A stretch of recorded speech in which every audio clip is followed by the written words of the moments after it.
Es la 1:00, mediodía en Canarias.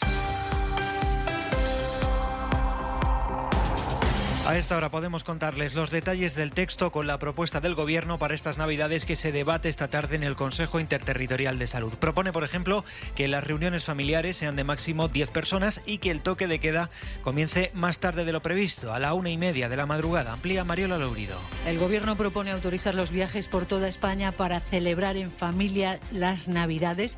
Quiere que haya cierres perimetrales del 23 de diciembre al 6 de enero, pero permitiendo los desplazamientos a los hogares familiares o de allegados para pasar los días de fiesta. Eso sí, las reuniones no podrán ser de más de 10 personas sin especificar si se incluye a los niños, y el toque de queda se marca, como dices, como muy tarde, a la 1:30 de la madrugada. Estas son las claves del documento elaborado por Sanidad, al que ha tenido acceso la cadena SER y que se va a someter, atención, esta tarde a votación. En el título no se habla de recomendaciones, como el texto de la semana pasada, sino de medidas a adoptar y que se van a aprobar como acuerdo y no como recomendaciones. Diversas fuentes señalan a la SER que este cambio puede generar conflicto con comunidades como Cataluña, País Vasco y Madrid, que, como llevamos contando desde esta mañana, rechaza el cierre perimetral porque el del Puente de la Constitución sería para el Gobierno de Ayuso el último.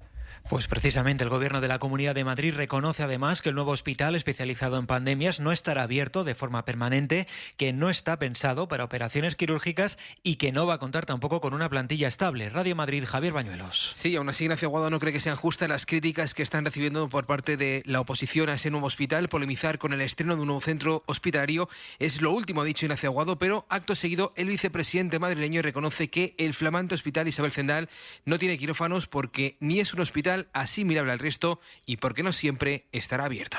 El hospital está, por tanto, listo para recibir a sus profesionales y a los pacientes en función del criterio que marque la Consejería de Sanidad, pero también hay que tener presente que es un hospital que no nace con vocación de estar permanentemente abierto, sino que nace pensando en activarse, como decía al principio, solamente en situaciones de emergencia. Por eso no va a tener una plantilla estable. No es asimilable a otros hospitales de la región. Es un hospital pensado para adecuarse a las necesidades de cada momento. El vicepresidente madrileño ha llegado a decir que ojalá nunca haya que utilizarlo porque será señal de que no hay pandemias, ni emergencias, ni atentados terroristas. Distintos países empiezan a poner calendarios ya para la vacunación. El Reino Unido va a empezar la próxima semana, Italia espera comenzar en enero y también a principios de año lo va a hacer Bélgica. Desde Bruselas, corresponsal Griselda Pastor.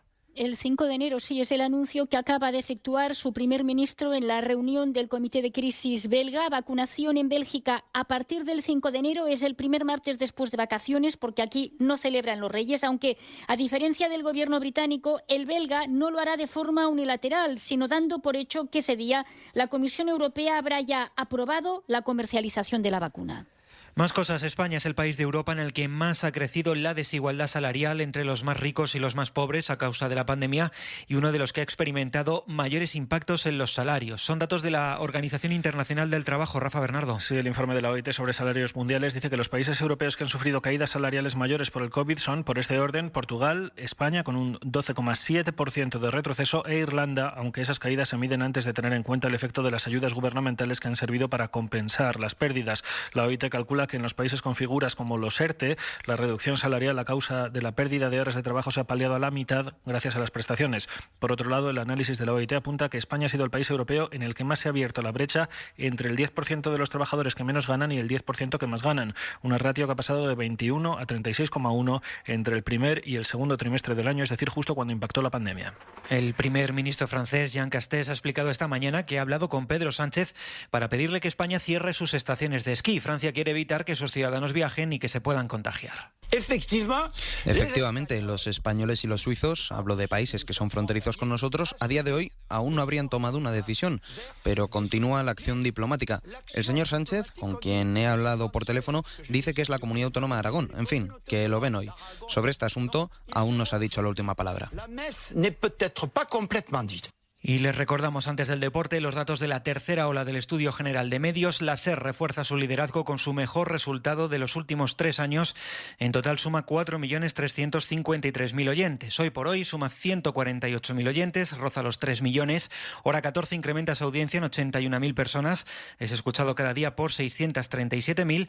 La Ventana y Hora 25 también mejoran sus datos. El primero llega a los 837.000 oyentes, el segundo al 1.074.000. Sube el Faro, A Vivir, que son 2 días, alcanza un nuevo récord, 2.201.000 oyentes los sábados, 2.142.000 los domingos. Y en el deporte es líder el larguero, y en el promedio de sábado y domingo Carrusel Deportivo es líder también con 1.691.000 oyentes. Información precisamente del deporte, Francisco José Delgado. Paco Jo, buenas tardes. Buenas tardes, Antonio. Día Champions este miércoles con 2 citas, la más trascendente en Sevilla con su choque ante el Chelsea, que en caso de victoria clasificaría a los de Lopetegui como primeros en el cruce de octavos. Novedades, Fran Ronquillo, buenas tardes.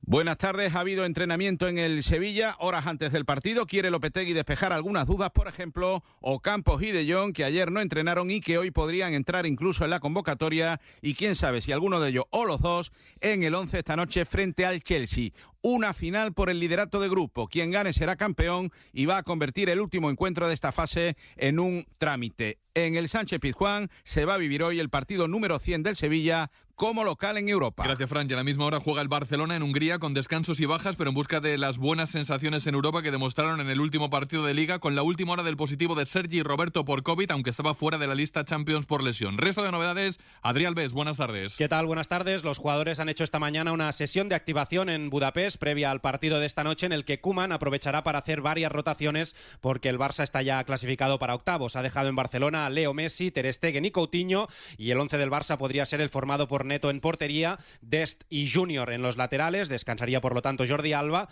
Mingueza y De Jong como centrales, sin forzar a Clement Lenglet, Pjanic y Aleñá en el centro del campo, por lo tanto reservaría a Sergio Busquets, Dembélé, Pedri y Trincao por delante, y arriba Martin Braithwaite. Es jornada muy de Champions, que arrastra de ayer el empate del Atlético de Madrid ante el Bayern y sobre todo la derrota de un Real Madrid en Ucrania, que deja el conjunto blanco pendiendo de un hilo para la clasificación en la última jornada, y un Zidane muy tocado, al que ya se le plantea la pregunta sobre su continuidad.